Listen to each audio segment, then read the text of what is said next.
All right. Obviously, this is Cam responding to the criticism from his post-game press conference Super Bowl. Coach, we haven't got to get your take on this. Herm Edwards, clearly here with us. You know about post-game press conferences. Sure. You've had a few classic ones.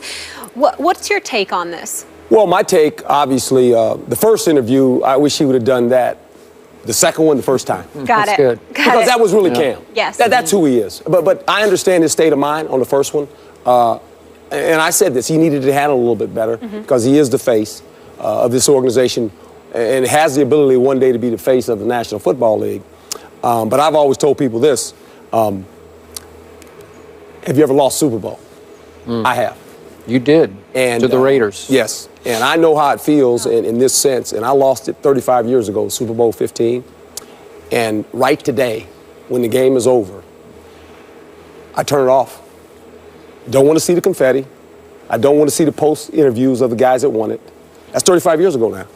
Now, I wasn't the quarterback. Ron Jaworski was. Yeah. And Dick Vermeil was the head coach. They had to deal with the media a little bit more than I had to deal with it, okay? Do you remember what you did have to deal with? Did you sit at your locker? Well, no, not really. No. We were, I was down. I mean, we were all down. I mean, it was like one of those things you've never felt before. I mean, I've lost. You got thumped pretty good. Yeah, and you know, and we like both teams. When you go in there, you think you're the better team, and actually we were the better team, to be quite honest. Yep. Okay. I'll buy that. Okay, we were the better team, but Oakland played better. They deserved to win. You beat the rear ends of my Dallas Cowboys in that NFC Championship game in the cold in Philadelphia. Yes. We were the better team. Yep. But so like both teams, you go in there thinking you're gonna win, and this is a game that will define your career. Did you win a Super Bowl? Did you lose a Super Bowl? If you lose one, you hope one time in your career you get back. I never got back. Okay, so I still have problems with it when I watch it. When I watch the ending of the game, knowing how those guys are feeling, I walk into that locker room, and obviously, look, there was 315 media press passes passed out when we played the Super Bowl 15. There's over 4,000. So the media is a part of what these guys live in. Social media. I was hoping the first time he went to the microphone, he would have said what he did the second time and said this, and he said it, we'll be back. Because you as the head coach and the quarterback, no matter how bad it gets, at the end of your statement, when you're done, you got to give your team hope. You got to show hope. Now, do the players respect Cam Newton? Does the coach respect him? Yeah. And I think what he said in his second interview, if he'd have done that the first time, everybody, now you might not have agreed how he did it, but he's staying true to who he is, okay? And we don't have to say, well, you should act this way.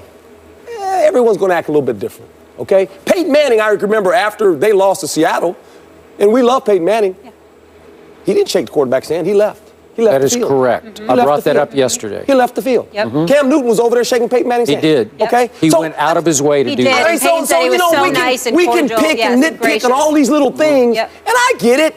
But I thought his interview yesterday was who he really was. He stood up, he looked the people in the eye and said, you know what? I don't like losing. I don't like it. Okay. I'm his okay coach with that. had his back. Oh, Ron's going to have his back. Which That's just my humble opinion. I love the kid. I love him. I know you do. I'm a fan.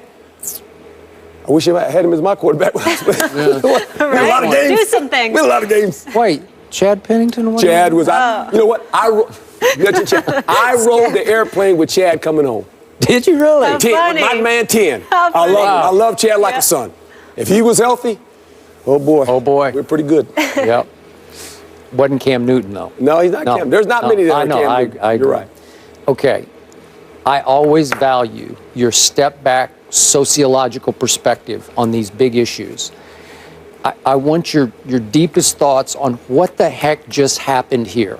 We had a young black quarterback who embraced the fact that he's African American and he's going to embrace his roots. He made that very clear leading up to the Super Bowl.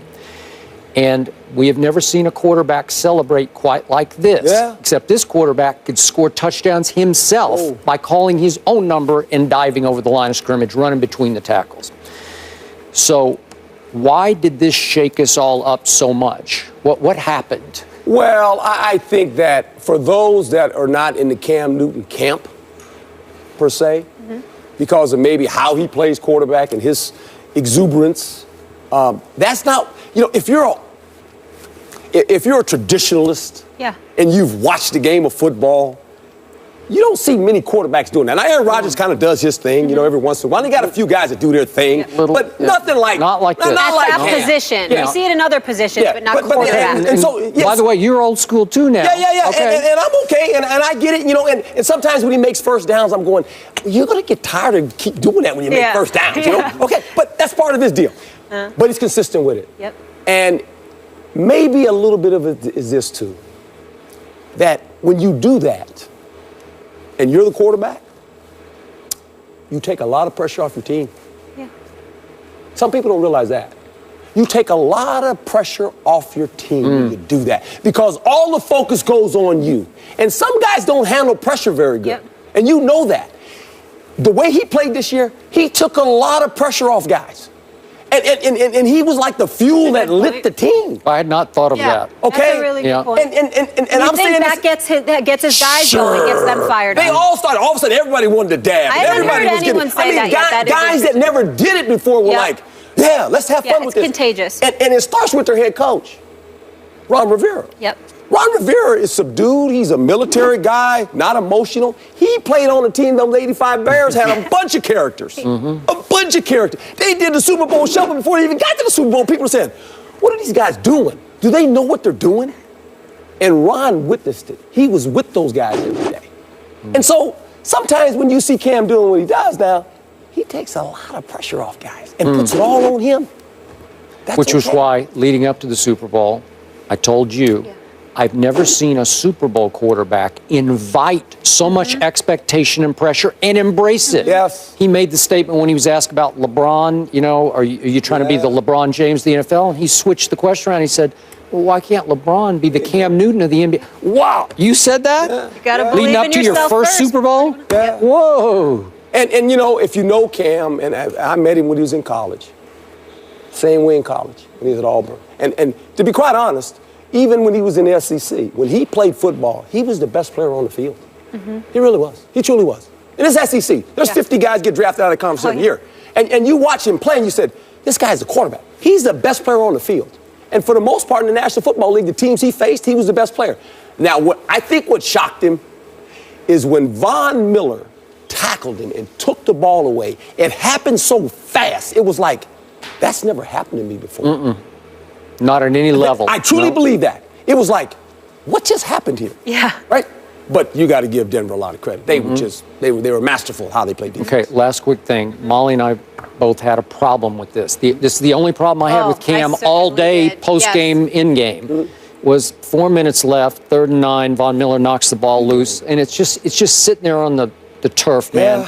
Yeah. You have to give it up, give up your body, and go for the ball because this is the Super Bowl, and I don't know for sure if he's going to get back. I think he'll get back several times, but this is it. Win or lose, sink or swim, you have to recover that ball.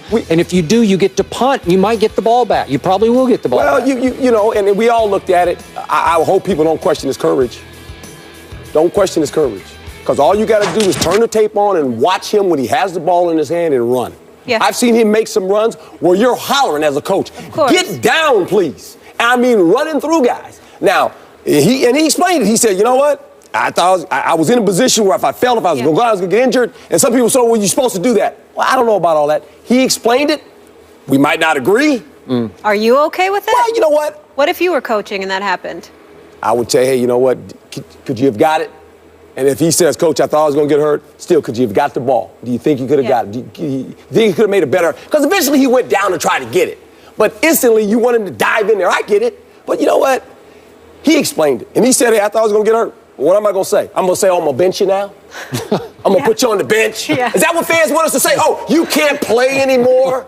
I don't even know who the backup You watch is. football game. I can watch a football game. Yeah. And there's a bunch of situations where you look at players and go, was that 100% effort? Okay? So let's be real here. Let's be real, okay? We watch enough football games in our time. If you just watch 70 plays of a team and you'll go, was it all effort every time? You go, maybe not. Suspect. Maybe not. Okay. All right. Good conversation. Ready to move on, Yeah, gentlemen? let's move on. Okay, after the Browns reportedly moved on, speaking of moving on, from Johnny Manziel, there's more bad news for the former Heisman Trophy winner. We're going to fill you in on the latest and react to that after the break. Stay here. It's